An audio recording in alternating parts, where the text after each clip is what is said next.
দ্বাদশ শ্রেণীর ছাত্র এবং ছাত্রীরা, আমাদের আজকের পাঠ্য হল বাংলা বইয়ের একটি বিশিষ্ট উল্লেখযোগ্য কবিতা প্রার্থনা। এই কবিতার বিষয়বস্তু অত্যন্ত সহজ সরল ভাষায় আমরা জানব। এর সাথে উল্লেখযোগ্য প্রশ্ন উত্তরও আলোচনা করে দেব। প্রিয় ছাত্রছাত্রীরা, তোমরা সকলে মন দিয়ে পড়া শুনতে থাকো। মন দিয়ে পড়া শুনলে যে কোনো প্রশ্নের উত্তর খুবই সহজেই তোমরা দিতে পারবে। কবিতার নাম প্রার্থনা। কবি হলেন রবীন্দ্রনাথ ঠাকুর।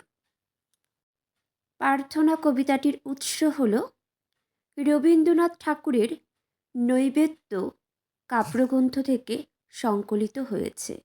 মনে রাখবে, আর পারলে লিখে নাও।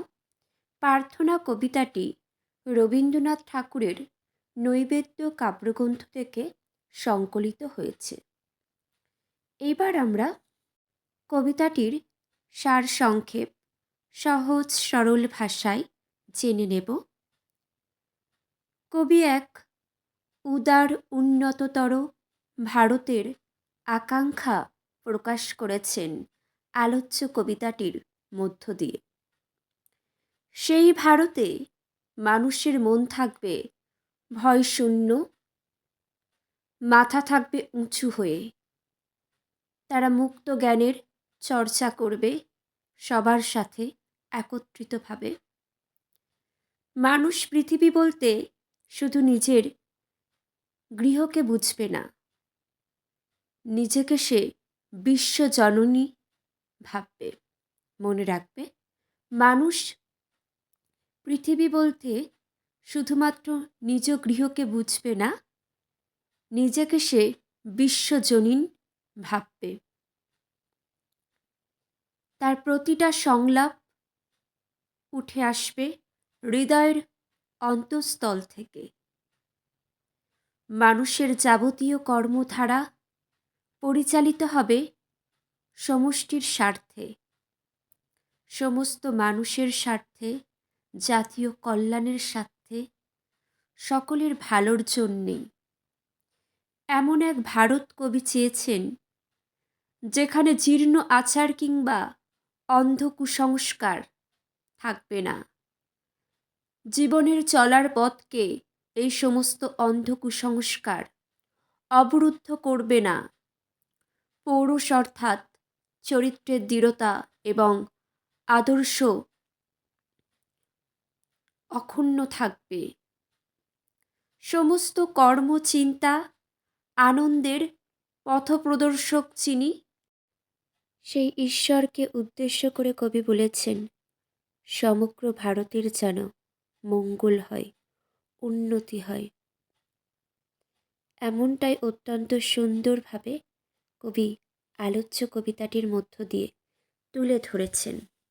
আশা করছি তোমরা কবিতাটির বিষয়বস্তু অত্যন্ত সুন্দরভাবে, সহজ সরলভাবে বুঝতে পেরেছ। এইবার আমরা দেখব প্রার্থনা কবিতাটির একটি অত্যন্ত গুরুত্বপূর্ণ প্রশ্ন এবং সেই প্রশ্নটির উত্তর। চলো আমরা দেখে নিই। দেখো, আলোচ্য কবিতাটির গুরুত্বপূর্ণ প্রশ্নটি তোমরা দেখে নাও। প্রার্থনা কবিতায় কবি কিভাবে ভারতবর্ষকে স্বর্গে জাগরিত করার কথা বলেছেন তার নিজের ভাষায় তোমরা আলোচনা করো। দেখো, উত্তরটিও দেখে নাও। রবীন্দ্রনাথ ঠাকুরের প্রার্থনা কবিতায় কবি এক আদর্শবদ্ধ উন্নততর ভারতের আকাঙ্ক্ষা প্রকাশ করেছেন। সেখানে প্রতিটি মানুষের মন থাকবে ভয়শূন্য, ভয় থাকবে না, মাথা থাকবে উঁচু হয়ে। তারা মুক্ত জ্ঞান চর্চার পথ অনুসরণ করবে। মানুষ পৃথিবী বলতে শুধুমাত্র নিজেদের গৃহকোণকে বুঝবে না, অর্থাৎ সে আত্মসুখ সর্বস্ব হবে না। বিশ্ব মানবতা হবে তার লক্ষ্য। সমগ্র মানব জাতির কল্যাণই হবে মানুষের লক্ষ্য। আর প্রতিটি সংলাপ উঠে আসবে হৃদয়ের অন্তঃস্থল থেকে। মানুষের যাবতীয় কর্মধারা পরিচালিত হবে সমষ্টির স্বার্থে, অর্থাৎ সকল মানুষের স্বার্থে। কবি এমন এক ভারত চেয়েছেন যেখানে জীর্ণ আচার কিংবা অন্ধ কুসংস্কার জীবনের চলার পথকে আটকাবে না। পৌরুষ অর্থাৎ চরিত্রে দৃঢ়তা এবং আদর্শবদ্ধতা অক্ষুণ্ণ থাকবে। সমস্ত কর্মচিন্তা আনন্দের পথপ্রদর্শক যিনি, সেই ঈশ্বরকে উদ্দেশ্য করে কবি বলেছেন